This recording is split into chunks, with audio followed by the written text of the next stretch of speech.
test me, I'll do PPSA with the conscious part, and you just test with strength. Okay. Okay. And next, we'll both use strength, just to see the difference. Okay, it's a big difference in strength. Okay, and then I'll add the additions, and so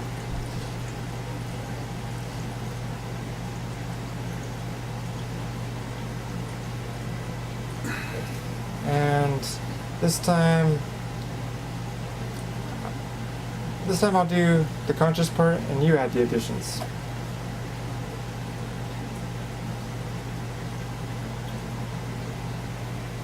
Yeah.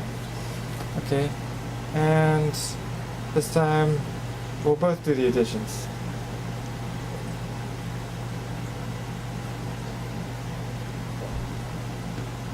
Okay. Alright. So when we both do the additions, it just comes down to experience. And I've been training for many years, so it's more experienced than Jose, even though he's much stronger than me. Alright, thank you very much.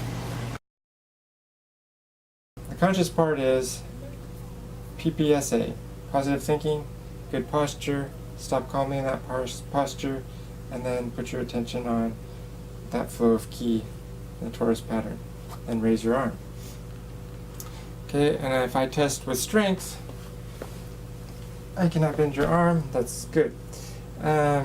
If I test with ki, though, and we use the same principle, I'm able to lead your ki, even though you're much stronger than me, that doesn't matter. The stronger flow of ki will lead the other person's ki, mind, and body will have to follow. Now, if you add the additions, the subconscious part, then it will make this much stronger for you, and I will not be able to bend your arm if I just use the conscious part. So start with the conscious part, PPSA, and raise your arm, and then add the additions. Number 1, send love and continue infinitely. Number 2, send love, add the torus. Number 3, send love, ask for the highest and best. Number 4, send love, and silence, drift towards sleep. So you have the additions, I just have the conscious part, PPSA, sending ki to my best of my ability without the additions, and I'm not able to bend your arm in this case. You have the advantage of the additions. If I add the additions too, 1, 2, 3, 4, then I can bend your arm. And why is that? You can rest your arm. Because I've been training much longer. Experience makes a difference at that point. The most important thing is the highest level principles, factors, additions, and whatsoever. That's more important than experience in and of itself.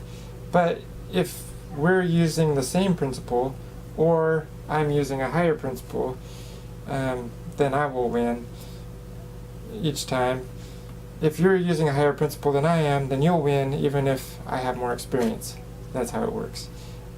Win in terms of the unbendable arm, but there's many key tests, like fingers naturally joined. We can do that.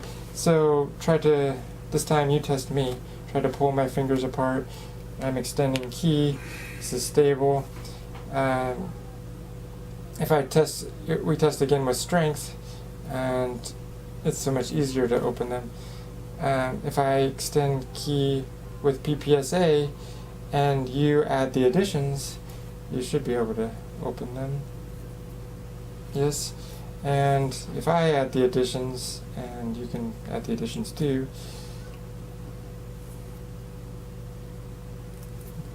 Too bad. Okay, so thank you very much. Meditation should be done seated cross-legged, or in half lotus, or full lotus if you're flexible enough. Okay, part 2 is additions. It's the subconscious part.